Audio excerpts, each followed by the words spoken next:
So when you start this exciting journey of planning your wedding, as a couple, you have an idea in mind of what you would spend. I mean, we all know what we would pay for certain things. I would start with looking at venues and getting all the packages from the various venues that are around and do comparisons. And you'll tend to see the venues drive you towards a certain budget because they also give you a breakdown of what's included and what your venue would cost. And this in itself will help you to design your budget so that you can make allowance for the other important vendors like photography, hair, makeup, and DJ. A lot of couples set a date once they're engaged and they give themselves at least a year of planning and also a year to save.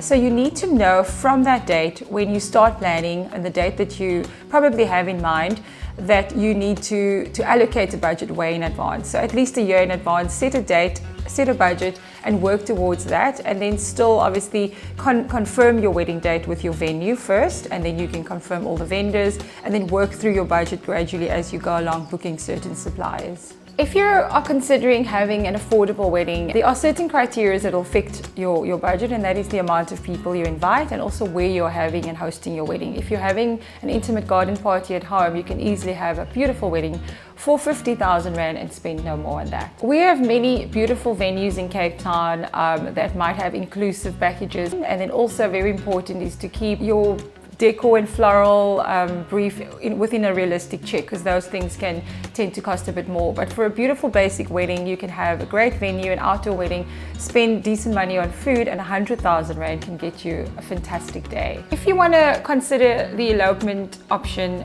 it's fantastic, and again, you will spend way less money. So when I say way less, it's not anything like a normal wedding, because you don't have to consider how many guests, feeding them, giving them drinks, and even seating them, which requires a limited amount of decoration and stuff. So you still need a decent photographer and obviously less time spent. So your photography packages will be maybe 10 to 15,000 Rand.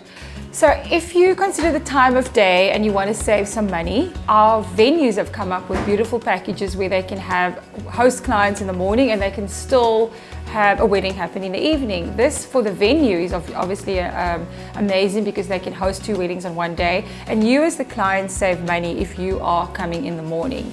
A morning wedding costs less because you have to consider less catering, because you are giving your guests one meal, and often a meal that's lighter and canapé style. So it could be high tea, or you could do light savory canapés with a cocktail or a glass of bubbly. And so yeah, from a cost perspective, way less. And people tend to not require seated areas for morning weddings. It becomes very lounge pockets and cocktail areas on the lawns, and you need a bit of background music. You obviously need all the important things like photography, videography, your marriage officiant, your DJ and hair and makeup team, your wedding dress, but it probably halves the cost of your wedding. So if you were considering saving money, I would say if you're in the 100,000 Rand bracket, consider having a morning wedding. Yeah, I think morning weddings are great and they're happening now, and our weather's fantastic for it.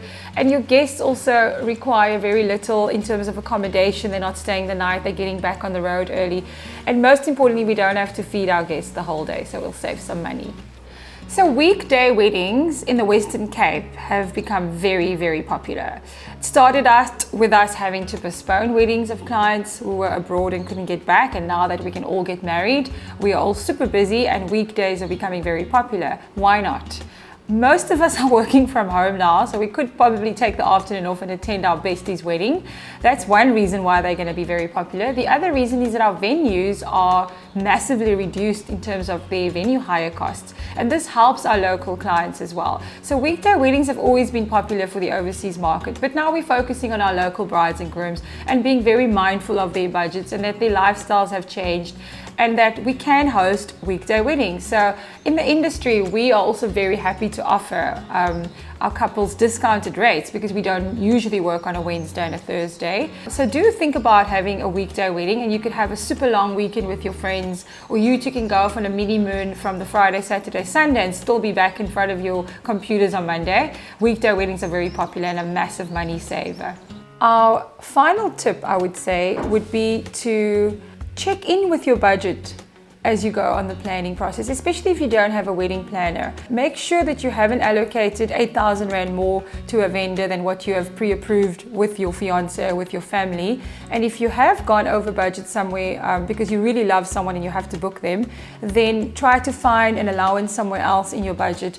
For example, that you can get your wedding cake as a gift from a parent or an aunt can bake it, and that you can possibly, get something else sponsored in a way, whether it be some stationery. We have many couples who say they've been gifted some wine if the venue allowed for corkage, and then they've saved some money on that. So there's so many ways to save costs, but for you guys as a couple from the start, once we've gone through this planning process and you're happy with the percentages that you allocated, because it's a totally personal thing, so when you're happy with that, they are very flexible and adjustable, and of course you can find a vendor that isn't X amount but as good with a little bit of research. So therefore the planning has to start at least a year in advance if you are doing it yourselves, and then closer to the time do touch in with the venue and get their preferred coordinators who can then help you with fine tuning the last bits and without causing too much stress, because we do find towards the end of the full journey of planning,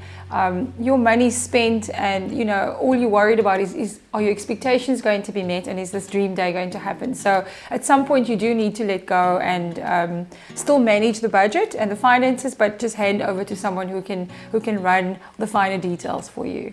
It's been really amazing being able to give you some advice and tips on your budget.